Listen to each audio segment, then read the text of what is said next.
In the DAW with Grabbitz.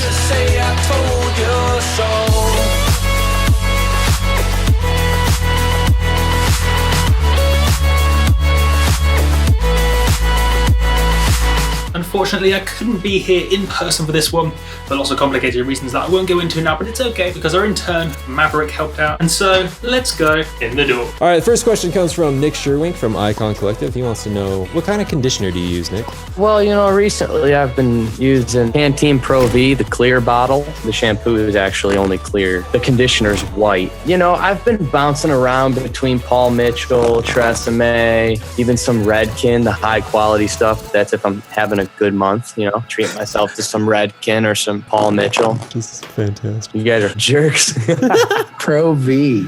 Pro V, you know, I've heard the V stands for vitamin. I've only heard good things about vitamins. The real question number one comes from our lovely host that's not here right now, Multiplier.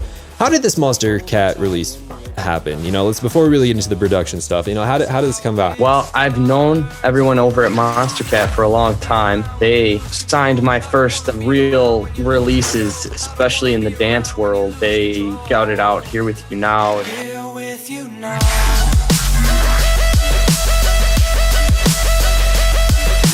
When you turn around. Baby, you know how to turn around.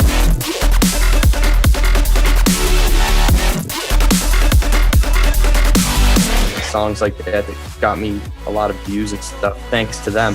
But we've just always kept in contact, and like whether it be, if it's a song that they think that would do well on their label, we hook it up. I mean, it's really just having a good relationship with the guys and being open to sharing music and saying, no, we don't think that works. We do think this works. What would be your vocal recording process, and what are your go-to vocal processing plugins and tools that you use when you record your vocals? Since we got the printed version up here, the vocals are obviously printed up. Essentially, we've got this Neumann U87, which is my main tool. If I can use it, I do. It's the ultimate bad boy. Some vocals that I've done on tracks before have been done with like a Beta SM58 if I'm just roughing it and just trying to get demo vocals out, but then sometimes demo vocals turn into final vocals for me because I just like the way they sound. Here in Los Angeles, I go into this Avalon M5 and then into that 737. I love it, Avalon. I think that their processing, their hardware sounds immaculate, and especially paired with the U87 is pretty much one of the top tier combinations you can get for having 3 pieces of equipment. The raw vocal always ends up sounding the best to me. I just love dry. I'll take one of these pieces of vocal and I'll just process it again. To where you're going. Just research where you're going. A t-shirt where it's snowing. We've got natural compression happening over here with the hardware. So then usually I'll just go in, even like a Logic stock compressor. This is not going to be the same, obviously, but just research where you're going. A t-shirt where it's snowing. Preacher, not quite, no. I'll usually just like touch it with the compressor depending on the sound. Obviously the vocals need to be really upfront in this beginning here. Some of my favorite plugins after I get general compression and EQ out of the way, I'll pretty much just fix what I don't like about the dry vocals with EQ and compression. And I can use Logic stock for that. Logic has a great compressor. They have great equalizer, but then once I get fine tuning, I will use Isotope products like Isotope Alloy all in one. It's phenomenal. Isotope Alloy, it's amazing. There's a compressor, there's an EQ in there, there's a saturator, there's a limiter, there's a de-esser. So my question to you then, piggybacking off Cole right now, and I know we're not finished with the other question, but just really quick, a lot of people, they usually don't use Alloy. They mostly use Ozone. Is there a reason why you pick Alloy over Ozone? No, Ozone is more processing power because it's not meant to be on every track. I mean, you can, if your computer can handle it. Ozone, I felt like was built to be on the master chain. Obviously it works great on individual tracks. You can use it for whatever you want, but I would usually only use Ozone on like larger quantity buses, like summing buses. So if all your drums are going to something, I wouldn't be afraid to use the processing power of Ozone on that. Alloy basically just is a baby Ozone. Not really, but it was built for the way I use it. And it's just all encompassing mixing. I'll usually just roll off anything I need to roll off here, make it a little brighter if I need to. If there's things going on over here, you can just over here. The transient tool is pretty cool if you've got any clicks or pops that you don't want coming into the vocal. You just tame it by like a couple dB. Really cool if you want to create experimental drum stuff, if you want to start adding some transients into drums. The exciter is the most important thing probably to me production wise, because being able to add tube or tape warmth to something is important to me, especially a vocal or a dry vocal coming through. I will always excite it with some combination of this. Retro is really cool. Warm is really cool. It's a little cleaner. Tube and tape are obviously like, you know, I like gritty things. I like everything gritty. I like everything with a little oomph to it. And then you control it. So you get all your stuff out of the way here, and then you start controlling with your compressors. Let's do this like Manchester kit. Pull up Alloy. It's obviously filtered because I can't find the right example, but just being able to control, and actually this visual representation of the compressor is important to me. It helps me see things. You know, like you can completely flatten the whole signal if you want. Or you can just touch it and make sure that it's not going to cause you any mixing issues. There's a limiter at the end of it. It's a huge all-in-one fixer for me. And then obviously, if we're talking about vocals still, Fab Filter Pro Q is very important to me. I usually use H delay from Waves. It's got a nice little filter in there. It's got like a lo-fi setting, so you can kind of crunch it up a little bit. It also has like ping pong, and you can go milliseconds, or you could go the host. It will just link up to the host. But the most important thing, if you want to take anything out of it, is to get the best dry vocal possible. If you get the best dry vocal possible, you're good. The best dry vocal, then you kind of have free range after that. If you have a crummy recording, then you're going to have a hard time doing anything with it. That makes tons of sense to just get that crisp, clean vocal. I like to crunch things up a lot, so I'm always stuck between two places. Either I want the driest, most cleanest sounding vocal, or the most saturated, distorted vocal. When your vocal is so clean, people really know what your vocal timbre is. There's no hiding it. There's no hiding your pitch. There's no hiding all the intricacies of your vocal. So when I do a more like serious vocal performance where the whole thing is riding around the quality of the vocal, like it's just so important that that vocal came out perfect to me, that if you listen to that, it's processed, but the dry vocal is perfect. And then all of the rest just complements it, just makes it sit better and gives it more atmosphere. And everyone loves delay. Being able to have the vocal delaying, especially with such an empty slate. So U87, which is an amazing microphone, it's from Neumann. And then your preamp is an Avalon M5. Amazing, historically beautiful preamp. It's coming into Logic, then do a little bit of really transparent compression, right? You just throw like standard compressor on there just to kind of flatten out just a little bit. And then depending on the amount of control you want to have, yeah. At that point, then you throw it through Isotopes Alloy, and then you start processing it through there. Yeah, it honestly, I never have a complete and utter set way. I'll always approach everything how it needs to be approached, and it all depends on how the dry vocal comes out and then how it fits with the rest. If you wanted to take this vocal and run it through my U2 vocal chain and EQ a compressor and EQ a compressor and EQ, and then Alloy, and then H delay, and then a compressor, I actually probably should have done this. Delay after the glue compressor. The glue is sweet. From Cytomic, they make an amazing compressor. Then I will put the certain reverb I want, which is Pro R I've been using lately. It's really controllable. And then my ending. What do I not like about this? I'm going to notch it out. What do I like about it? I'm going to boost it up. This is probably dramatic. I'm really intrigued with the guitar that you have on this and what you did with it.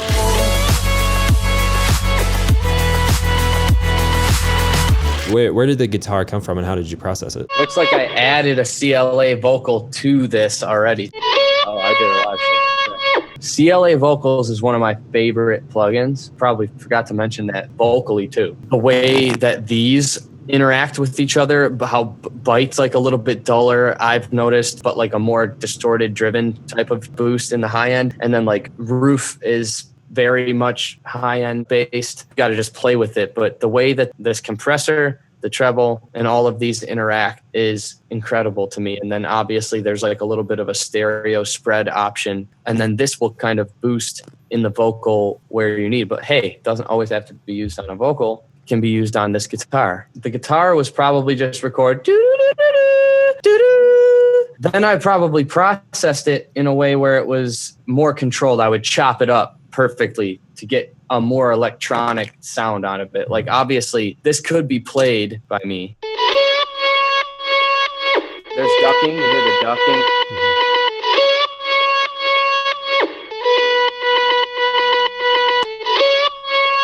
So essentially just finding a good tone on the guitar, being able to chop it up in the correct manner and getting that repetition, because the repetition is important for me. If it was just, it needs to be,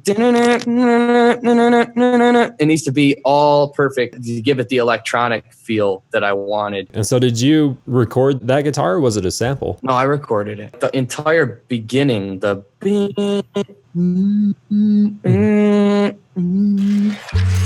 take 10 steps back. It was basically like the entire beat with no drums. Actually, there's a kick drum in there, but it's basically the entire beat, one kick drum, processed through Guitar Rig, and then processed through FabFilter Volcano. And it gives it that whole like open, close, open. It's really sweet. Trash is probably one of my favorite things ever, because distortion's probably one of my favorite things ever because it's the best. I'm a huge rock guy. I'm a huge heavy electronic guy. I like when electronics are distorted and pushed and pressed and clipped. So anyway, I ran this through this. This is a heavier type of distortion, cracked actor. I use all of these presets here in this setting. And that's all I used here, because you could do all sorts of things in here. You can compress after, you can add delay, you can add this convolve feature, which like gives it this weird ambient like body thing. For those who don't know what the convolve feature is that are watching this, so it's a convolution reverb, and it's actually really, we talked about this in the Crystal Skies episode that we did. Right next to the filter too is the convolution reverb portion. Oh man, I know what I'm going to do for the next 2 hours. For sound design purposes, the convolution reverb in Trash is insane. It's sweet. Basically, this is just a couple of amps for more distortion, guitar effect, and then I've got this Mulholland Drive distortion, which is just insane. Did that to it. Don't know where that came in. Must have been harsh. Compress it, get the ducking effect. Here's Ozone. Multiband compressor from Ozone 7. This is all just to control the way it sounds in the mix. The saturation and the amps and stuff like that are what give it its guitar tone. Obviously ducking out frequencies that I don't like, and then compress again at the end. Then if you can see here at the end of this, it goes. That's just a little tape stop here. All of these repeated, like I said before, same thing. Then there's the that was all just recorded. Obviously, that's where I stopped doing the repetitious part. It's when I hit the end of the melody, which is just a little variation on it. You threw it through and just like destroyed it and then just brought it back and just cleaned it up. That's my so method cool. for literally almost everything. It's destroying it and cleaning it up again. Got another question from Multiplier, and he says, what do you do when you get stuck on a track and isn't going anywhere exciting? Do you have any strategies? Leave it for a couple of days. Forget about it until you forget. Come back when it's out of your head. Sometimes it might be obvious what you want to do with it. I've gotten stuck on plenty of things. I write so much though that it's very easy for me to cycle through and forget about something down here, work on something up here, pass it off. It's like a constant circle of things. If you're stuck on something, I would say create a new idea. Forget about that one. Create a new idea. Go to something else that you're stuck on or whatever. Another tip that you could potentially do is bounce it to audio, pull the audio into your DAW, arrange it differently, break the sections up, mix it all up. It's something I deal with, but I could imagine other people struggling with that, and it's just something that you have to be able to calm your head on that project. It doesn't have to be that project right then and there. I've heard of that school of thought before. People, they work on a minimum of, let's say, 3 projects at one time. Where basically they get into a project and they're loving it. It's really, really good. But the minute they start losing any inspiration at all, they switch to the next project and they're feeling it. They're riding off the inspiration they have for the other one. They go. And then when they start losing just that little bit of inspiration, they go to the next one. And they can cycle like that and just go for hours and hours and hours. Is that kind of what you're saying? Essentially, I think there is a point in time when you need to not run solely on inspiration as your gasoline, because you need to get done. If you can like see the song being fleshed out, but you don't really want to put the work in, I can see where maybe inspiration would dwindle, but that's when you might want to stay on that project and just gut through the couple hours of vocal processing and arranging and blah, blah, blah. Nobody wants to do that. I will record a lot of vocals and then just sit there and look at them all wide-eyed and be like, I have to tune all these and I don't want to, but like I have a vision for how those vocals are going to sound. So I have to complete it. The inspiration was before. Now it's like, now the workhorse has to come in. When you're talking about beats and just ideas, or if you're just in demo mode and you don't want to finish anything and you just want to flesh out ideas, yeah, you got to run off however you think you got to do it. You got to do it. The important thing is just getting a product. If you can show something and be like, I made this and I think it's cool, that's important to be like, I made this. I'm proud of it. What can I do with it? How can I turn it into something that can be turned into another product? Kind of this is a part 2 to piggyback, because I actually just finished my first song where I wrote my own lyrics and sang on it, which was tons of fun. And when you hit that roadblock, when you hit something, and this is going to be kind of a lyrical question. 1, like, where do you grab your inspiration for lyrics? And then 2, like, how do you go about taking those inspirations and those thoughts and actually phonetically writing them out to where they're going to make sense in an arrangement, and you're not hitting that roadblock where you're like, ooh, I want to write a song about, the love of my life, and you just stop there. How do you get those inspirational ideas through lyrics to flow through arrangements? For lyrically, and it's hard to say because it changes all the time. When I'm sitting here alone making music, it's very easy for me to stay on track because all thoughts are coming into my head. I have a certain viewpoint on things. I have a certain way of expressing my feelings through the music. So if a song starts to come out, this is a confidence builder song, then I won't really stray from that. But like writing with other people, and you kind of hit a roadblock on, oh, maybe I might be contradicting myself a little bit in this song. Then you got to just break it down to, what am I writing about? What perspective am I writing it from? If someone asked me to sum up the message in one sentence, what would it be? I can't necessarily answer all of this for my stuff because I take a little bit of an approach where like I just let it kind of flow out. I try and make my own feelings broad enough so that you can feel yours to the words too. I might tell you I'm stressed out, but I'm not going to tell you exactly why, because you might be stressed out too. And if I tell you exactly why I'm stressed out, you'll be like, well, I'm not stressed for that reason. I'm stressed for this other reason. Keeping it cohesive, making sure that you don't drift off too far. Don't allow yourself to drift off too far from what you want the goal of the lyrics to be. Being able to take your inspiration and apply it rather than hang on. That's my dad. It all depends on what you're writing about, what your message is, what your perspective is on it. I'm always like trying to find just certain lines, certain ways that I can say stuff that will make you think twice about it. Everyone's heard the "Don't Let Go of Me." I'm guilty. I wrote a song with deadmau5. It's called "Let Go."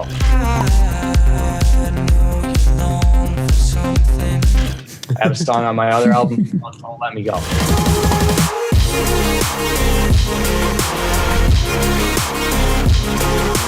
Trying to find ways to say stuff people haven't necessarily heard before, ways of portraying certain messages. I used to rap. My name is Grabbitz and I got the strangest habits. I'm not average at rapping. In fact, I'm a bandit at it. Turns out I got a sickness. I spit this just to combat it. I'm backwards. I hit the stage and pull a hat out a rabbit like it's magic. I have a very good understanding of how many syllables you can fit into certain stanzas and how many melodies can be done, and repetition of melodies and repetition of words is really important to me. Like, I don't want to be around when you lose control. I don't want to be around when you lose control. I don't want to be around when you lose control. It shows the importance of what that lyric meant to me at the time, because I don't want to just go, I don't want to be around when you lose control. I don't want to hit the ground when you dig a hole. I don't, then it's just like, oh, I'm just writing lyrics. It's like, no, I really want you to know that I don't want to be around when you lose control. So I'm going to say it. That type of thinking that helps me personally. Again, this is all just me personally. And I've been stuck in my own ways since 14, and no one's ever really told me what to do. I like to keep my creative control. All of this brain picking on me, just remember, this is just me. You know, everyone has their own ways. People would come on and tell me, no, that's not how you write lyrics. You write lyrics like this. And I would just be like, you do you. While we're still on the topic of the lyrics, I love talking about lyrics. This is amazing. I got a question from the Facebook post I posted a couple days ago about it. It's from Tom Hollowhan. I think is how you say his name. Yeah, Hollowhan. So Tommy says, do the lyrics come first, or do you usually make the instrumental or the musical side of it first? Instruments, 100%. 100%. You always write. Unless I'm sitting on my guitar and making or piano and doing lyrics that way, and then like taking that to the DAW to produce. Mm-hmm. It's always, I'll make a sweet beat, sweet melody. And if I like it enough, that's when the lyrics come. So it's like, wow, this is sweet. This is going to be a song. This is what I'm hearing. It's all based on that like gasoline type of inspiration that you were talking about earlier. This song, I was screwing around with the beat or whatever, but then all of a sudden it will just come. It will just come. That's, for me, it just comes out. It's done. I could record a demo in a day if I really like the vibe. Like, I've been operating like that for a long time. Like, me and my buddy Keaton. And then he punched me right there. We just did this rock record. We just wanted to do 7 rock songs. Just let ourselves make rock. No worrying about Grabbitz, no worrying about Solomon King or any of that, what he's got going on. We just wanted to make rock. Flew in, it was the first day, and we were just messing around, because that's all we do is just mess around on guitar. Let's play riffs. Let's have fun. And then all of a sudden, fun turns into, okay, wait, now I got to lay that down. I got to record you doing that. The recording is the work part of it. It's all being able to take the fun and the inspiration and then know when to apply it as work. Then all of a sudden we get all these blabbed ideas out, and one of us has to sit there and click and click and click and click and click and click. If you want the vision turned into audio that bad, you'll just do it. The last question from Multiplier is there anything that you did in this track that you hadn't done in any other track previously? Off the top of my head, the effect on here, this effect was a very unique first time thing for me. It's called Told You So Thing.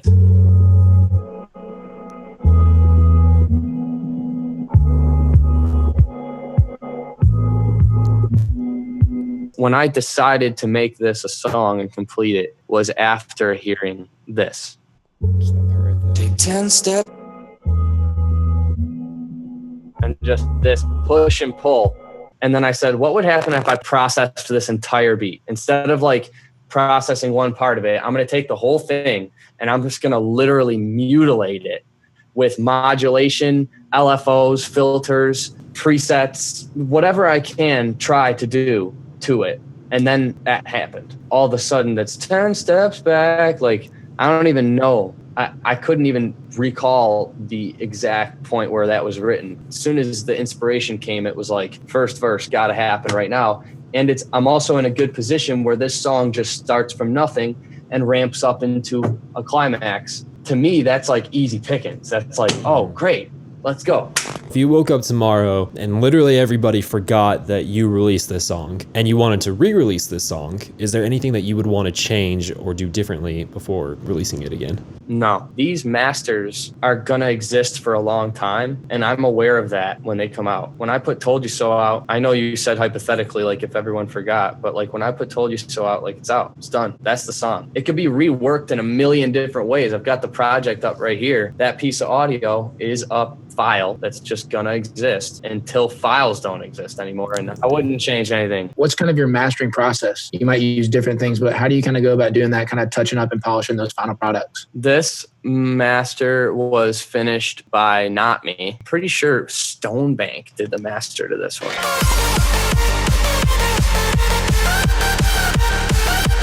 It needed to thump a certain way, and I don't put all of my attention on the way the records are mastered because I have a vision of how I want it to sound, and how I want it to sound is competitively loud, but without being ruined. I can pretty much decipher if I think it's being ruined. I'm a firm believer that you can get better results with better mastering technology. If I'm sitting here just making my masters with Ozone, which I think are perfectly acceptable, I just think when you start getting into analog and warmer gear and warmer compressors and real gear, sometimes it can make a difference. I would rather have somebody do the mastering process that is dedicated their whole life to mastering. I'm sure you could say the same thing about mixing, but like honestly, to me, the mix is the song. Like the way it's mixed is the way you hear it. I would hate to make a record, have it sound a certain way specifically to my ear and then have that changed. I like to have as much control over the mix as I can. You ready for our feedback on your song? Yeah, are you gonna rip me apart or is it? It'll be a gentle ripping. My honest opinion of the song, it's a really, really, really good song. No, it's very high quality. It's written very, very well.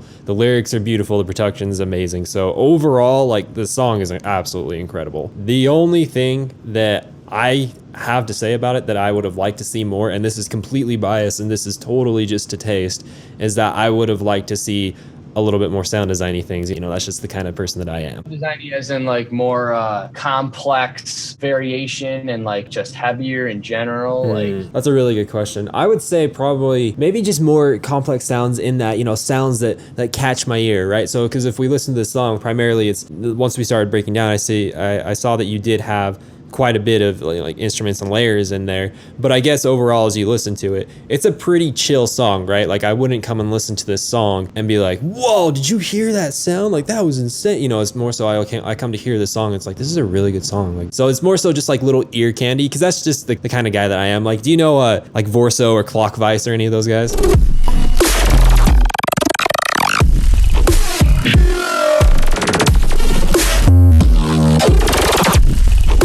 Highly encourage you to check them out, because that's what their music is just ear candy. Just listen to it and you're just like, oh my gosh, this is amazing. Do you know who Moody Good is? You'll actually have a heart attack.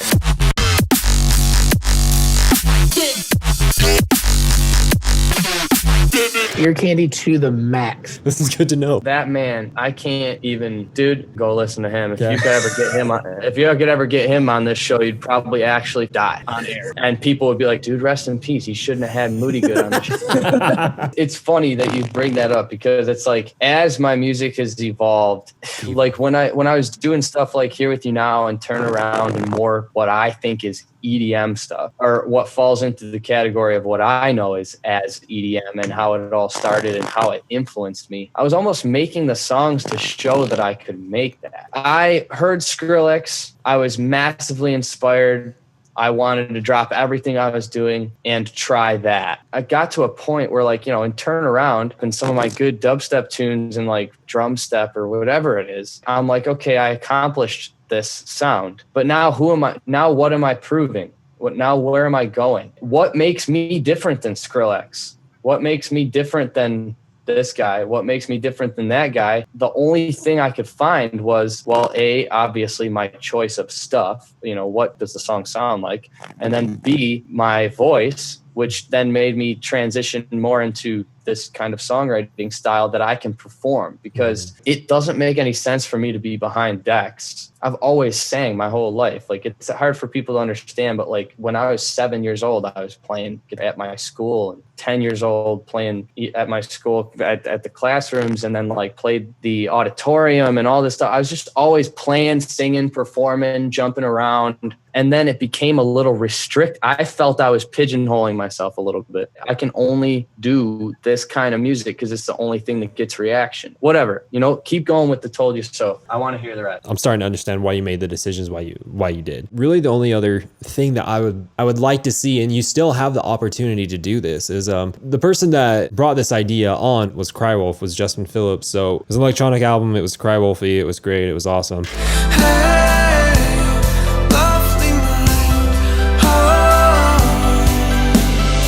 And then in conjunction with it, he released a companion album with it where everything is acoustic. Hey, lovely mind. And with you, you know how to play the guitar and you have an amazing voice. I would love, just absolutely love to hear an acoustic version to this. I'm in. I've always entertained the opportunity to do an acoustic album. When I went and played some of my new, or not new anymore, but like some of the records off of Things Change, I went to go play them at Billboard. We were doing them all acoustic because I refused to perform them in any other way because I didn't want to spin them because what am I performing? You know, like I'm about to go on tour now where I'm going to be activating the backing tracks through CDJs. Not really DJing, I'm just like, that's how I'm gonna be playing the records. And then there's gonna be like a keyboard and guitar and mic, obviously. It's just a funny dynamic. It's a funny like position that I've found myself in and trying to work my way around it and stuff. But I'm super into the acoustic idea. Because this song, it's not clubby, but it's like, it could be, I guess it could be played in a club situation. Or like an acoustic song is it just adds that next level of intimacy. It's just, I don't know, it just hits you in the feels just on like I don't want to say a deeper level, maybe just a different level. And I kind of feel like this song just has the potential to do that. I don't know, this song has so much potential for an acoustic version that's just like, oh my gosh, like, honey, we got to get married again. And we need to play this song at our wedding. It's true, because I don't want to be around when my honey loses control. If my honey ever lost control, Exactly. I'd sing it right to her. I'd be like, listen, I just don't want to be around when you lose control.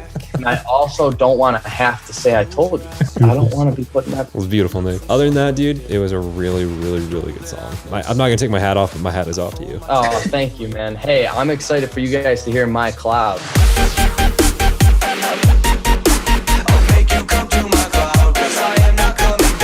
It is simple. I think you're gonna really like the nod though to the dubstep style. It's basically my modern version of what I would call something dubby, and Shaq's in the music video. Honestly, my feedback is extremely minimal and it's really just down to ear candy again. I think that a cool feature is some of the silence in it. I think it would have been really, really cool to take some of your vocals and harmonize and repitch them and throw lots of reverb on them to kind of have your vocals as ambience in those silences and kind of like fade in and out, almost like breath, exhale and inhale, to kind of grab you through there. If the silence was put there intentionally, I understand that, but I think that would be cool ear candy, like a transition, that lyric that's ripped with reverb or something, kind of to transition from there. That would have been really cool in the background, but other than that, man, everything is crystal. The vocal is awesome. The track flows very, very organically. Kudos, my friend. Thank you. Appreciate all your questions. Keep trying to make your visions come to life. You know, I'm very happy with the stuff that I've been creating and it's been coming out the way I've been hearing it. And that's like the ultimate satisfaction. Ladies and gentlemen, Grabbitz, did you have a good time? Yeah. That was good.